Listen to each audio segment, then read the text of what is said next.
In between Caracas and Punto Fijo City, a teenage girl's imagination traveled as much as her parents drove her into unfamiliarity within her home country. Although she moved often to different locations, she felt intimate with the people of Venezuela. However, the bonds she formed were left behind in the year of 2017 when she had to begin a new life in Lebanon. Rayan Mansour is a Lebanese Venezuelan writer, artist, human rights advocate, and educator. Rayan was born and raised in Venezuela and lived there until she moved to Lebanon 4 years ago. From a very early age, she would spend nights locked up in her room, drawing, reading, painting, and writing journal entries and stories. This episode features her work and personal stories interacting with my own. A lot of the people who can connect to writing, I think is because they feel to a certain piece, is because they feel like that themselves as well. But it's like sometimes like when they connect, your words, although you meant it in a certain manner, they may see it completely different. And my friend, Yeah. she loves that movie. She loves movies that end in where you as the individual have to kind of give the ending your own meaning. Like you have to make up the ending. And I'm like, I don't like that. I was like, I don't like that. No, I want the I want the movie to end in a way where they tell me exactly what the ending means, What what happened. happens? And it's like, Yeah. and it's and at the same time it's kind of like now I'm kind of like, maybe that's not a very good way to relate to others, because it's like we don't feel the same things. Although we feel similar things, we're a whole world in ourselves. And it's kind of like that's what made me be like, okay, I'm gonna post this video, I'm gonna talk about this, because it's like people can relate to me even if I think they can relate to me in their Yeah. own way. um and also there's this writing that says that you wrote, says, I fear my eyes have gotten used to beauty, nothing pleases them anymore. Now I touch things to make sure they're real. I taste grandma's ugly soup. I listen to the music I said I didn't like. I watch the flowers die. I like when they dry. I smell how you say petrichor, right? Yeah. I smell the petrichor before it rains, but all I want is to have my eyes back. I really like I really like that, and it has to do a lot with the friend that I just told you about, because she sees beauty, love in everything. And then I see Definitely. beauty and love in a lot of things too, but I tend to get in my head a lot, and I'm like, "Oh, I got to figure this out. I have to always figure something out in my head. I'm the one to be the problem solver." And it's like when right now I'm coming to a point in my life where I don't know how to solve a certain problem. And I think that's exactly what's supposed to be happening. Not supposed to be happening, but kind of like the lesson that I'm learning is like, because I don't know how to solve a certain problem, I can only focus on the beauty outside of it. You know what I mean? Because I'll be Hmm. stuck. Yeah. Yeah. I mean, that's the thing, that we see things from a different perspective, different realities. For example, the explosion. When I saw the red sky, everything that comes to my mind, oh, so beautiful, stuff like that. While at the other side of the country, people were living another reality. That's what's been happening lately with me.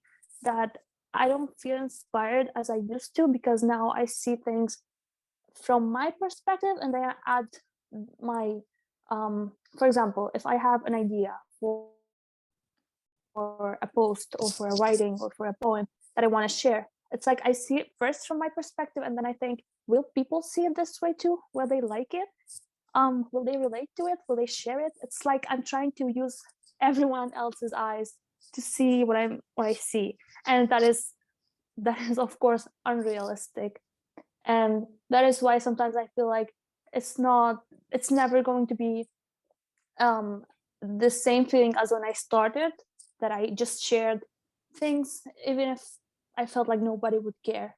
And now I am very selective with what I do, with what I say, with what I post, because I know that there are eyes on me, and it just feels like you don't see things anymore like the way you used to, you So do know. you not see things the way you used to anymore because of outside influences sometimes? Because it can sometimes like skew your perspective.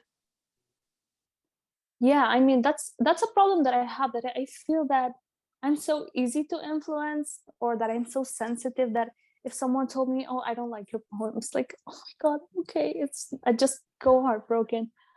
But it's normal, we have to get used to people's opinions, people's views, people's perspectives and realities, and how they relate to things, see things. It's something that I'm trying to still, understand, Yeah, because and it also it affects it affects. Yeah, Yeah, because also it's important to also know yourself. So when you hear people's comments, when you hear people are saying, then you can know how to take what they're saying into the manner that will help you best. Because then you know yourself and you know that what really aligns with you. Because that's a big problem for me too. Because I am sensitive as well. But the thing is, like when people tell me things, I think about it so much because then I'm like, is this really aligned with me? yeah, exactly, And the problem exactly. that Yeah, I'm seeing right now is that, and I'm not afraid to admit it, I don't really know myself as much as I thought I did. Like there's something that, because I am asking so many people questions, I'm like, I like to do my own thing and I'm very big on that. I'm very big on like, no, like I'm gonna do in the end what I love, what I know is right for me, because truly that's what's gonna make me happy. But at the same time, it's like I feel like when I ask people questions like, hey, do you think, because I've been seeing myself do that often, do you think I say that, do you think I should do this or yeah. that? And it's like they'll tell me something and I'm like even more confused because I'm like, wait, now I don't know because I this person told me this and I thought I was gonna want this, but now I'm You try confused. to It's like please everyone. I think you, yes, at the same time, please everyone. At the same time, there's this lack of awareness of who I am. Like it's like I Yeah, it think I know happens who I to me. am. You know what I mean? And I'm also gonna connect it to another one of your writings. It's the I know you talk about the heart and brain connection, right? Like that's one of Yeah. the concepts. So what is that about? What is that heart and brain connection concept that you write about? Yeah, so I do a lot of overthinking. So I Me relate too. to what you said right now because I think about things so much. And sometimes I let my feelings get into the way, like influence my thinking. So sometimes I do things without thinking, solely and basically just because I feel in that moment that I have to. And it has affected me in so many ways. It even affects in some of my relationships. For example, when I was illustrating the cover of my book, I went to my group chat with my friends and I sent two versions, and I was like, "Oh, give me your opinion," and I got like 12 different opinions from different people saying that I should like change this, do this, or suggestions and recommendations. And it was really positive and constructive feedback. And I just got overwhelmed because I wanted to validate all of those suggestions and opinions. I was like, yeah, they are my friends, they are right, I have to do this and this and this. And then I was not happy with the with the result. And I even got into a fight with one of my friends because I took it personal because I was already overwhelmed.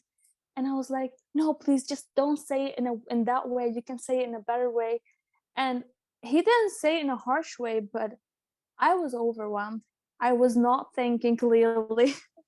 And there is this heart and mind thing that I feel that your heart, it's like your heart and your mind are fighting. Like, you should do this. And then your heart is like, no, you should do this. So the things that you feel and the things that you think sometimes are in a fight and you're in between, and you are the decision maker. So will you listen to your heart? Will you listen to your mind? It's just I find that philosophy really interesting. I really get into it. I read about it, and I experience it. And that is why I like to write about it and reflect it in my writings, because there's always this conflict between the feelings and the facts, what is really happening in front of you. No, So yes. yeah, I'm that's the same. why. I'm literally the same right now. Like I came to a point in my life where I don't know what to listen to. Not my brain, not even my heart, not even the people around me. It's like nothing feels like I can listen. It's kind of like that waiting period almost, but then you want to do some, I want to do something about the waiting period. I get impatient.